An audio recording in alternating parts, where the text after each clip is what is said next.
上期视频啊，咱们把马桶人给捏出来了，于是有很多小伙伴叫我捏监控人。不过我记得监控人的派系应该还有相机人和音响人吧，所以今天啊，我决定把他们3个同时给捏出来。毕竟这监控人和我们上次捏的48号实体艾登不是长得一模一样的吗？他们的脑袋都是一个摄像头啊，咱们用这个方盒子调一下作为摄像头的主体，再随便加上一个东西作为它的镜头，就很简单的就把它的头给它捏出来了。和艾登不同的是啊，这监控人身穿一身西装，看上去非常的帅气。不过好像这还不够啊，好像还缺少一点感觉啊。来，咱们再给他加上一件外套。来了！这样看起来才对味儿嘛，兄弟们。但是不知道你们发现没有啊？普通的监控人好像没有什么特别的技能啊。你看这马桶人，他至少能够飞行，是不是啊？而这监控人好像啊，都是用拳头来攻击的。那么咱们可以给他加上一对拳套，或者来上2把小手枪，又或者手上给他来上一个炸药，外加一个冲锋鞋。这样打起架来还挺好看的。接下来相机人，顾名思义啊，他的脑袋上长着一个相机啊。不过这相机我怎么看上去有点像这个电视机呢？那好，咱们直接给他来上一个电视机，调下位置和大小，再用一个面具来模拟他的镜头。而且你们发现一个细节没有？很多相机人喜欢头戴一个耳机。有人知道这耳机是用来干什么的吗？还有这相机人，他总是喜欢穿上一身灰色的西装，而且还不扣扣子的，感觉看上去比监控人更潇洒一点啊。好的，接下来该轮到音响人了。你们会发现相机人的脑袋是方的，但音响人的脑袋是长的。来，咱们给他加上一个仿生眼，再简单的调下位置。你们看这个脑袋像不像一个音响？非常的像嘛，兄弟们。但是据说啊，普通形态的音响人身高都达到了10米，所以他应该是个巨人啊。咱们的尺寸就给他来一个2倍吧。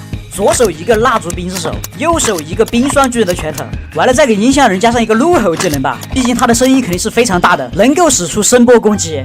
那么有一天，原本平静的村庄忽然遭受到了马桶人的攻击，完了，马桶大军来袭。这些村民手无寸铁啊，根本不是马桶人的对手。这马桶人成群结队，见人就咬，就连隔壁村跑过来的推车老大爷都不放过。救我！我去，车都给人家撞翻球了，这马桶人简直太残暴了。就在这危机的时刻，监控人大军来袭，看来一场大战不可避免了。来，给监控人把战给点起来，兄弟们！好的，战斗开始了。监控人率先对马桶人发起了攻击，对着马桶人一阵狂轰滥炸，马桶人都还没开打就被炸成了憨皮。看来这次监控人是有备而来啊，兄弟们，这火力也太猛了吧！刚才那么多马桶人，瞬间就没有几个了。这小马桶看来有点不抗揍啊，兄弟们。于是他们派出了巨型马桶人。谁知道这巨型马桶人不讲武的，直接从超远距离发射出了光线。完了，这监控人成片的倒下，直接被打的是连后退啊。现在这监控人的炸弹也不好使了，因为这巨型马桶人的血量真的是太厚了，兄弟们。完了！我去！现在情况非常危急，赶快呼叫支援。于是音箱人加入了战斗。兄弟们，你们觉得音箱人能够打败巨型马桶人吗？音箱人顶着马桶人光线，使出一套声波攻击，然后一个骑士冲锋直接冲了上去。现在场面乱作一团啊！不过可以很明显的看出来，有了音箱人的加入过后，巨型马桶人再也没有刚才那么嚣张了，甚至被音箱人的声波攻击打得连后退。别退了，再退就要退下悬崖了。但是音箱人不给他机会啊，直接一个怒吼。我去，巨型马桶人终究还是被打死球了。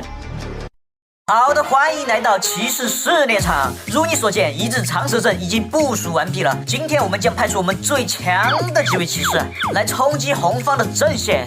能够击杀掉这个长毛象，就能获得骑士之王的殊荣。那要看到我们的第1位参赛者古罗马战车，不知道这算不算骑士，但是在我看来有马就行。那么战斗开始，战车直接冲了出去，面对第1关的野人，战车表现得毫无压力，直接就过了。第2波霍比特人撞得飞起，像气球一样，不过很明显马被撞昏了，直接失去了方向感，来回穿梭，随后倒地不起。没马的骑士像根草，直接被秒了，这才哪儿到哪儿啊！那么第2位挑战者一骑兵，不过有谁知道他背上背的假翅膀到底有什么用？既然是重装骑士，不知道表现如何。那么战斗开始，开场一个冲锋，随后利用惯性跪在地上滑行，很容易就来到了第2波，随后依然是气球满天飞，接着一个甩尾漂移来到第3波。可以看到这马直接使出了滑铲加龙卷风袭击停车场，再加一个冲锋来到第4波盾兵。其说在战斗，不如说这马在跳街舞。直接跳到了第5波头锤妹，终于跳不动了，马直接瘫倒在地，剩下骑士扛下了所有。我觉得可能枪还不够大，于是乎，这就对了嘛，一支巨大的铅笔还需要2只手才握得住。不过你这样无疑是骑车不长车龙头，要不我们就叫他龙头骑士吧。战斗开始。我去，这个更离谱，开局就跳街舞。你说这马没10年脑血栓我都不信，还拿起巨型铅笔东夺西夺，把人夺得满天飞。就这样轻轻松松的来到了第3波，然而这套动作还在继续。难道你就只会这一个动作吗？来到第4波，他终于变换了姿势，给我们来了一个推土机摧毁火车站，然后一命呜呼。只剩下孤独的下马骑士独自战斗。被一群头锤妹群殴撞死，离胜利只有1步之遥了。那么我们亮出我们的王牌，轻装上阵，外加2个移速加成，我们就叫他拿破仑吧。战斗开始，拿破仑使出凌波微步，配合推土机摧毁火车站，再加一个龙卷风袭击停车场，绕过敌人，乌鸦坐飞机，像风一样弄得我镜头都跟不上了，直接飞到第4波人仰马翻。但是拿破仑是一个狠角色啊，召唤大炮、火枪、大砍刀同时加持。此时两侧所有人都向他靠拢，把他团团围住。但是在没有马的情况下，拿破仑暴走了，硬是杀出了一条血路。此时长矛像近在咫尺，一个后摇撞了上去，直接撞死在拿破仑的枪口上，真有你的！你们知道在神奇数字马戏团中实力最强的角色是哪一个吗？没错，他就是马戏团的统治者凯恩。那么你们觉得在全战模拟器当中能把凯恩给捏出来吗？就论这凯恩的长相，想要捏出来的话，难度是非常的大呀。但是难度大没有关系，小赞再帮我点起来。今天我要挑战他。来，我们先把简单的给捏出来。你们看这凯恩啊，他穿的是一件马戏团专用的燕尾服。那我们就来个农夫长袍，搭配一个传奇衬衫，再加一个海盗外套，就能达到80%的相似度。那么它有什么特点呢？一条黑色的裤子，再来一双黑色的鞋子，手上还戴着一双白手套。那么这样一来，这凯恩简单的部分就被我们捏出来了。那么问题就来了，你们看他的脑袋，哦不，他没有脑袋，他只有2排假牙挂在头上啊。那么这该怎么办呢，兄弟们？首先我们得需要把这模型的头给去掉，是不是？这样来，直接给他换一个隐身人的模型，这样他就变成了一个无头骑士。这样一来就方便我们在上面放假牙了。那么用什么牙呢？用这恐龙的牙齿行不行啊？不行，这牙齿太尖了，人家凯恩是一排整洁的牙齿。正当我一筹莫展的时候，我发现了这玩意儿。这玩意儿长得是不是有点像假牙呀？来，咱们给它调个颜色，调下大小试试。好像有点像啊，兄弟们。再把上半部分给捏出来啊，像是像，怎么看上去有点门牙漏风啊，兄弟们。没有了门牙的凯恩就没有了灵魂，所以咱们必须给他找个东西给他加上去。用什么呢？用这胡子行不行啊？来，我们来调整一下。这看上去有好多了。然后在嘴巴里面再给他加上一双眼睛，然后在他的脑袋上再给他戴上一顶帽子。精神小伙。但是我们可以注意到啊，凯恩的手上时刻拿着一支权杖，就这权杖论外形来说，是不是有点像这根法杖？好像大了一点啊，没关系，待会儿咱们调一下凯恩就行了。然后我们把这权杖的攻击方式换为神之闪电，怎么样？啊，看上去就非常的帅气啊。另一只手给他来个牛头人之手。至于技能，首先人家凯恩是经常飞起来的，所以给他来个悬浮技能。他不是有瞬间移动的能力吗？那我们就给他来个暗王躲闪吧。还有这么大个嘴巴，不吼几句可惜了，来个怒吼技能。毕竟他是数字马戏团中的统治者，还有能够操控游戏世界的能力，所以给他来个龙骨炮不过分吧。这看上去也太帅了吧！最有生命值4000，尺寸1.5倍，重量1.5倍，伤害来个6倍。哈哈哈，兄弟们，凯恩我是捏出来了。满分10分的话，你们会打几分呢？现在咱们已经捏出了3位角色了，只能说一个比一个像啊。那么接下来我们来看一下这凯恩的真实实力。好的，战斗开始。哇，那么我们可以看到凯恩在放电的同时啊，他也使出了龙骨炮，龙骨炮开始对着人群疯狂扫射啊，2秒钟就结束了战斗，这就是绝对的实力。来，接下来第2波100个长矛手，看凯恩会不会被射成筛子啊？好的，凯恩发射的电流开始传导。一圈长矛也投向了他，但是没有关系，凯恩拥有瞬间移动的能力，一个暗王躲闪，龙骨炮发射，啊，瞬间结束战斗。来，帕姆尼、贾克斯一起上，贾克斯一个起跳，他也跳上去爆锤凯恩，但是这个时候他没注意到他已经被龙骨炮给锁定了。不过好在贾克斯移动速度太快，龙骨炮根本跟不上。现在贾克斯对着凯恩疯狂追击，凯恩一个怒吼，再用闪电攻击。哦哟，这贾克斯挺能扛的。来准备第二波龙骨炮。完了完了，这次贾克斯没躲掉，被打死球了。只剩下一脸懵逼的帕姆尼。帕姆尼他想干嘛？他一个起跳。哎呦我去，太惨了，兄弟们！来，赛斯登场，我们看他们两个的龙骨炮哪一个更强一点。战斗开始，凯恩率先使出龙骨炮，这是疯狂躲避并使出骨头地刺。哇，他们在用龙骨炮对轰啊，兄弟们！显然他们双方已经杀红了眼啊，还被骨刺穿成了刺猬，而赛斯也好不到哪去，人都被打红了。现在战斗已经进入了高潮部分啊，两方都使出了浑身解数，开始使用各种技能互相伤害，生死就在一瞬间啊，兄弟们！哎，战斗结束，凯恩获得了最终的胜利。那么你们觉得这个结果合理吗？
上期视频咱们捏出了后世研究员啊，于是评论区有好多人叫我捏实体啊，但是问题就是啊，关于实体的信息啊，貌似不是很多啊，出名的几个实体看上去又很难捏的样子啊，那么这该咋整啊，兄弟们？于是我灵机一动啊，今天啊，咱们创造一个实体出来怎么样？哎，这个想法好啊，必须点赞。那么今天咱们创造的实体啊，首先第一个特点，它肯定不是人类。这不废话吗？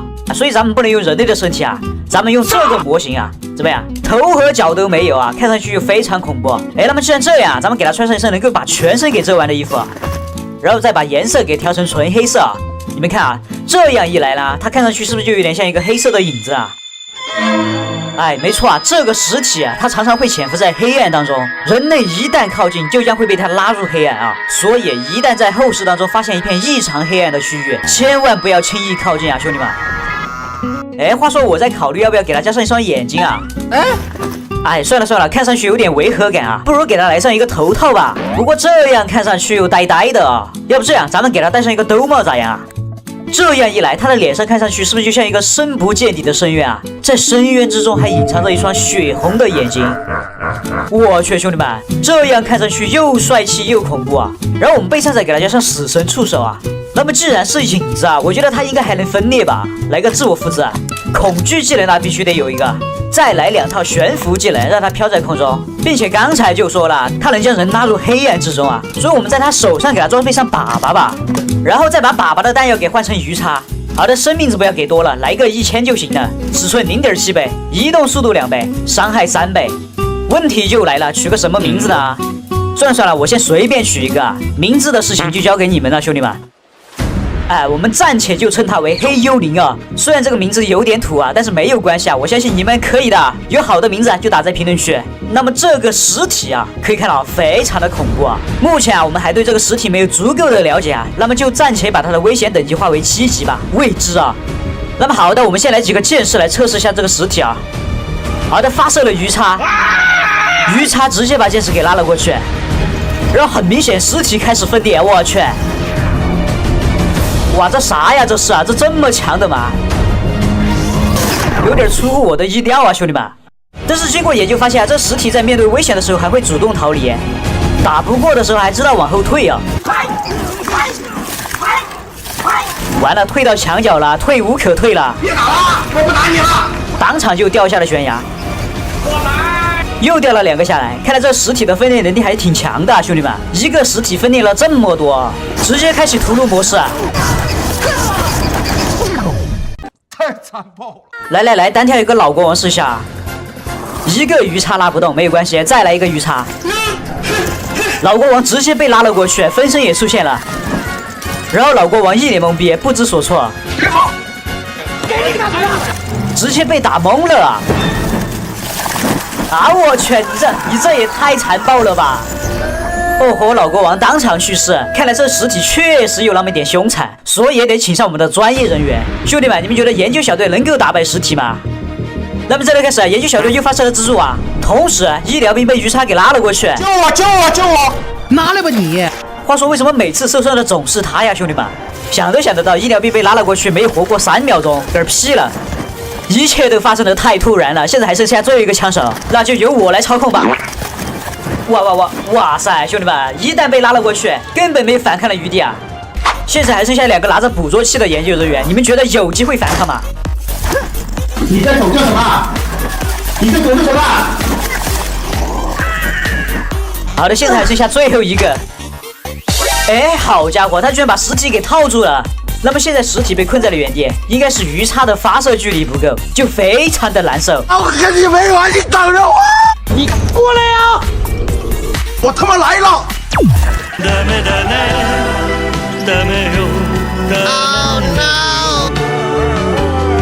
来了，兄弟们，你们猜我今天发现了什么东西啊？我竟然在全战模拟器当中发现了 Backrooms 恐怖的后室。你们看啊，表面上这是一个普通的沙漠，在沙漠之上有一个绿洲啊，在这绿洲之上有着一排房子啊。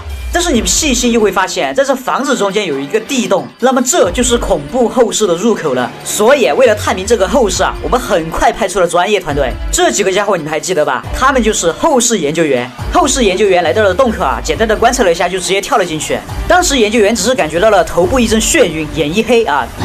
当他们再次睁开眼的时候，就已经来到了后室当中啊。刚进入后室的一瞬间啊，远处又传来了恐怖的叫声。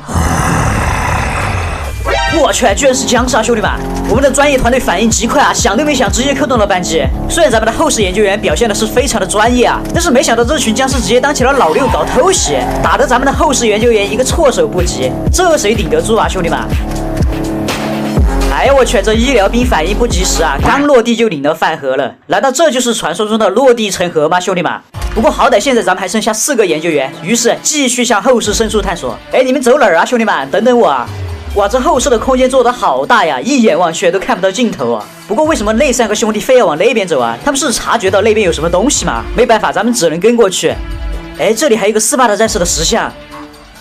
我去，这两家伙怎么呆住了呢？是看到了什么恐怖的东西了吗？话说还有一个人去哪儿了？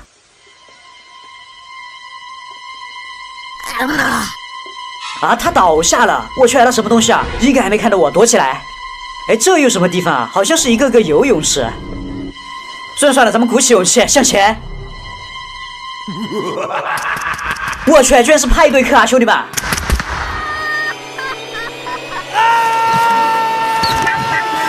完了，被打死球了！我去，这群派对客在干嘛呀？这是在举行什么派对吗？3个人抱在一堆，看上去玩得还挺嗨的。咱们的研究员在他们面前毫无反抗之力。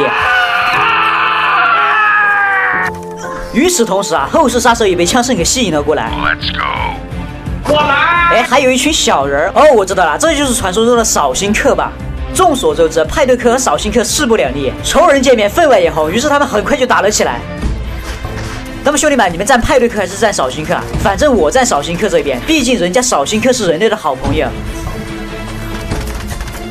哎，不过情况不对呀，扫兴客越打越少，派对客却越打越多，因为派对客可以将死去的扫兴客转化为他们的同类。完了，这下好了，虽然我是一个后世杀手，但人家派对客的人数越打越多啊，我终究还是寡不敌众的，就连后世杀手都被吊起来打。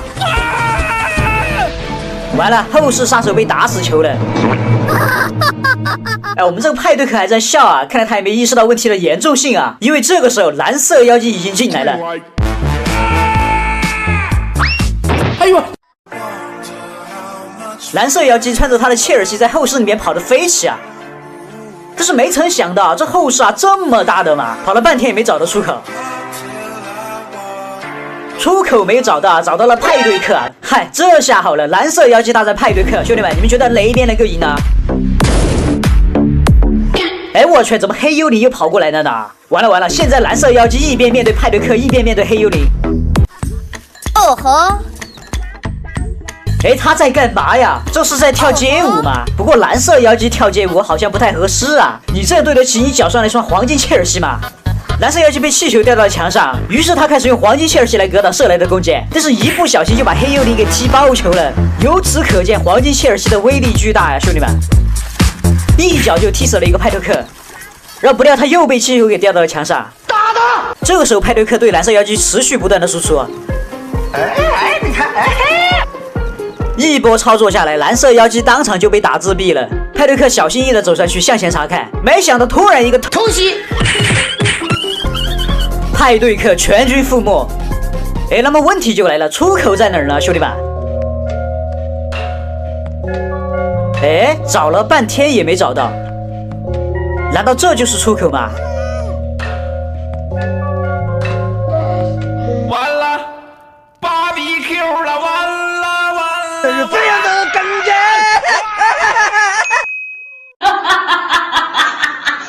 上期视频我捏出了我的世界当中的雾中人，有很多小伙伴看了老半天才猜出来，所以今天我决定捏出我的世界当中另外一位恐怖角色。你们能够猜出他是谁吗？来，首先我们给他换个模型。别看这个模型呆里呆气的，待会儿捏出来你们就知道他有多可怕了。来，第一步来一件木乃伊的衣服，因为这个角色他浑身是白色的，有很多人可能会以为是排骨战神啊。那如果接下来我又给他戴上一个鹿头面罩，那我相信有的人已经大致猜出来了。这个角色有个特性，就是嘴巴有点大，所以我们再用这个玩意儿来模拟他的下颚。来，嘴巴调大一点，哎，有点像了，有没有？然后我们再给他换个脚啊，因为他的脚应该是长成这个样子的，但这样看起来好像又不太霸气，这就很霸气了吧？然后他眼睛的颜色我记得应该是黄色的吧，顺便给他来上一点发光特效，颜色一调，怎么样，兄弟们？恐怖的感觉是不是就上来了？但这还没完啊，他有着一双锋利的爪子，虽然没有雾中人那么长，但是比起人类还是要长一点的。最后再来一个怪物脚，不会你们看到现在的还没猜出来吧？嗨，其实他就是我的世界当中的山羊人，猜出来的就把小赞赞点起来。但是我又觉得他的爪子看上去不够长啊，兄弟们，所以武器我选择给他来一个爪子，把多余的部分给去掉，这样一来能够让他看上去更加凶残。我来，你看这技能都还没有加，打起下来就这么牛了。那么技能咱们首先给他来一个撕咬，外加一个牛头人冲锋，这样他就能嗖的一下窜出去。但是他还有一个特性，就是不管玩家躲到哪儿，他都能随机刷新到玩家周围。所以我们再给他来个瞬移技能，不过分吧？生命值来个4000，移速4倍，攻速4倍，伤害来个5倍。在我的世界里，千万不要随意进入一片森林，因为你根本无法想象，在这片森林当中究竟隐藏着什么样的怪物。炒叉哥来到了这片森林，但是他被眼前的场景吓得头皮发麻，因为他看到河的对面，瘦瘦高高的白色生物，他就在那里站着，一动也不动。但是还没等炒叉哥看清楚，那生物突然从他视线中消失了。炒叉哥顿感不妙，于是拼命往前跑。正当炒叉哥精疲力尽的时候，终于来了，他现身了，一个偷袭把炒叉哥吓成了憨皮。炒叉哥一路狂奔，连滚带爬，然而山羊人紧追不舍，还在后面发出了恐怖的叫声。完了，由于冲刺速度太快，他卡在了树根里面。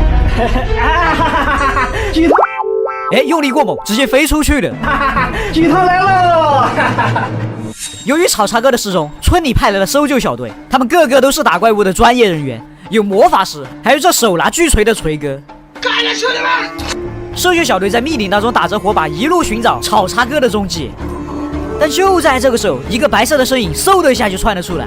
我去，看来这山羊人最擅长搞偷袭啊，兄弟们！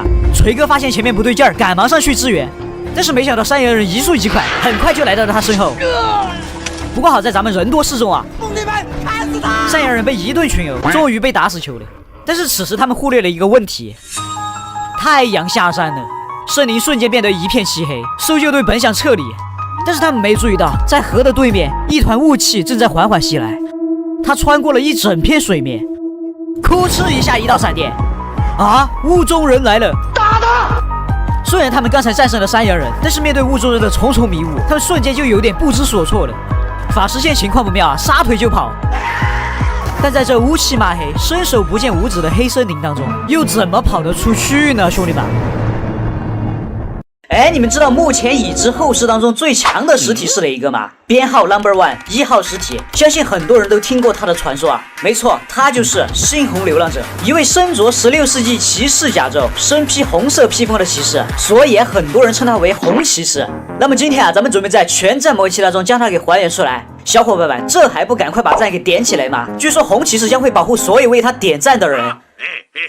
所以我们给他来上一个骑士头盔，哎，但是这个头盔啊，怎么看上去傻乎乎的呢？不行不行啊，咱们得给他来一个帅一点的头盔。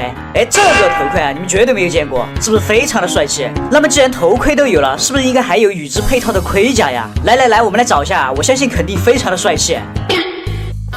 哎，但是这套盔甲看起来怎么感觉还蛮丑的啊？看来这一点都不符合咱们红骑士的气质啊，兄弟们！来，给他取了，还是我来搭配一套吧。看好了，兄弟们，我们得给他全身给他铺满盔甲。那一个真正的骑士啊，必须得武装到了牙齿的，然后背上再给他戴上一个红色披风。哎，不过我感觉这头盔里面两只眼睛显得有点呆呆的啊。咱们的红骑士至少得要保持神秘感吧，给他遮住。好的，最后再调个颜色。那么兄弟们，这样咋样？反正我觉得倒是非常的帅气。如果你觉得这样都不够帅气，那你就在评论区电摇起来，我倒要看看你们能使出多少电摇表情包。好的，那么接下来咱们来选武器啊。据说红骑士手持一把长长的巨剑，这把剑有多长呢？一只手都拿不动啊，得需要用肩来扛着走。这么长一把剑，我找了一下，除了这把毁灭之剑，还有一把就是这个虚无君主的大剑。那么你们觉得哪一把剑更加帅气呢？我觉得应该是虚无君主的大剑吧。那么这把剑是红色的，我们把颜色一调，是不是看上去和这个红骑士还挺搭的？大多情况下，红骑士还手拿一个盾牌。哎，话说一只手拿盾牌，另一只手怎么操控这把大剑呢？咱们也不管了。好的，接下来给他加技能啊。那么据说红骑士还有个特性啊，他居然会魔法哎。咱们直接给他来上一个暗网躲闪吧。红骑士的战斗力是非常的强的，就算你能够打败他呀，他也能在后世当中重新复活。那么再给他来一个重生技能吧。至于其他3个技能啊，没什么好说的，凭着感觉来的。那么接下来生命值咱们给他来个8000吧，尺寸1.8倍，移动速度3倍，攻击速度2倍，伤害来个4倍。这就是猩红流浪者。感觉还挺帅的，兄弟们，还挺还原的。唯一不足的是这把剑没有扛在肩上就不完美了。那么老规矩，满分10分，你们会打多少分呢？好的，接下来咱们把红骑士直接派往后世，看他到底是不是传说中那么强。哎，不过怎么下不去呢？卡不进去呢？哦，原来这么多的派对客在这里等着，这是等着干嘛？等着受死吗？话说红骑士在后世当中绝对是属于实体杀手般的存在，就这点派对克也想搞偷袭，完全是不自量力啊！来，我们再来个地狱级难度的测试。话说这长戟兵的伤害是非常高的，就连血量巨厚的冰霜巨人在他们面前都扛不过1秒钟。红骑士不是挺无敌的嘛？咱们就来上100个长戟兵吧，我看这红骑士扛不扛得住。好的，战斗开始。哦呦，这红骑士直接一个瞬移闪现了出去，没有关系，躲得过初一，躲不过15啊！哎呀！一刀下去，直接打倒一片。这也太不科学了吧！而8000的血量在他身上为什么能够这么刚？有人知道吗？我们再来近战单位的克星直升机，我就不信他顶得住啊！那么战斗开始，直升机火力全开，哎我去，他跳了上来，一刀插进了直升机的机舱里面。完了，好像他的剑卡住了，兄弟们拔不出来啊！哎呦，直接带走1台、2台。啊，剩下4台直接秒球了，兄弟们！来，1排蓝色妖姬加上1排绿色毒刺。那么战斗开始，蓝色妖姬从地面发起进攻，绿色毒刺从天空发起进攻。为什么这次黄金切尔西的力量不起作用啊，兄弟们？不是应该直接一脚把他给踢爆吗？场面非常的混乱啊！我就站在边上看了一眼，就被打死球了啊！再来，我们换上绿色毒刺，找个机会撞他。好的，机会来了。再见了妈妈，请问啊，这谁顶得住啊？别为我的传说在西部蛮荒之地的山洞里面，来了一个有史以来最强的忍者——服部半藏。他的到来引来了一群脑残粉疯狂围观。然而半藏不讲武德，将飞镖甩向了手无寸铁的脑残粉，化身成了一道球状飓风，每秒上千发的飞镖投射而出，一场好好的粉丝会就变成了大型屠戮现场。而脑残粉还在不要命的冲上去，想要签名。不得不说，这个飞镖是真尼玛夸张，脑残粉完全冲不上去，在密集的飞镖中全部倒地。半藏犯下了如此罪行，于是幕府将军看不下去了。幕府将军连子弹都能挡，何况是飞镖？20个幕府将军当场怒不可遏，直接就挡下了飞镖，扑了上去。然而惊喜来得太突然，直接秒了，一瞬间飞镖就像开闸的洪水一样喷涌而出，一泻千里。幕府将军毕竟只有1把刀，这谁扛得住啊？瞬间就只剩下3个人了。幕府将军迈着坚定的步伐，视死如归的眼神从我身边飘过。这一刻我没有回头，因为对于武士来说，光荣的战死或许才是最后的归宿啊！哎，总有一种被侮辱的感觉，没啥好说的，把男人的痛打在公屏上。事到如今，也只有忍者才知道如何打败忍者了。他们是由50个忍者组成的专业团队——忍者兄弟会。战斗开始，专业团队冲了上去，直接被先手一波，还没来得及发动攻击，飓风刮起，专业团队都还没有反应过来，就被1万个飞镖给包围了。第一波攻击直接就打了一个半残，终于有人甩出了飞镖，不过和半藏的比起来，完全就是小儿科啊！忍者们畏缩在墙角，想趁机一决死战，然而刚露头，直接被一把飞镖甩在脸上。半藏表示：“老子躺在地上，你们都打不赢。”还剩最后一个忍者，他表示不服：“你躺我也躺。”于是他们就躺在了地上。惺惺相惜，情不自禁。此刻，红色的忍者趁机发动了偷袭，竟被格挡了。一阵旋风过后，当场暴毙，忍者都无法打败忍者。这一次，我们使用远程攻击，40个气球弓箭手，他们可以把半藏射到天上去，再掉下来拽死。半藏走了出来，用胯部力量硬接了几支气球箭，然后就飞到了天上去。伴随着气球爆炸，又拽了下来，刚落地又被射了一声气球，再次升空。服部半藏深知这样下去只会被耗死，随着第2次落地，在半空中形成了飓风，飞镖的还没落地，气球弓箭手全部消失。但回过神来，忍者大师已经上升了几百米，变成了一颗洲际导弹，远远看起来就像在天空中屙了一泡尿一样，而气球弓箭手早已变成了空气中的尘埃。那么谁能告诉我，这到底是什么情况？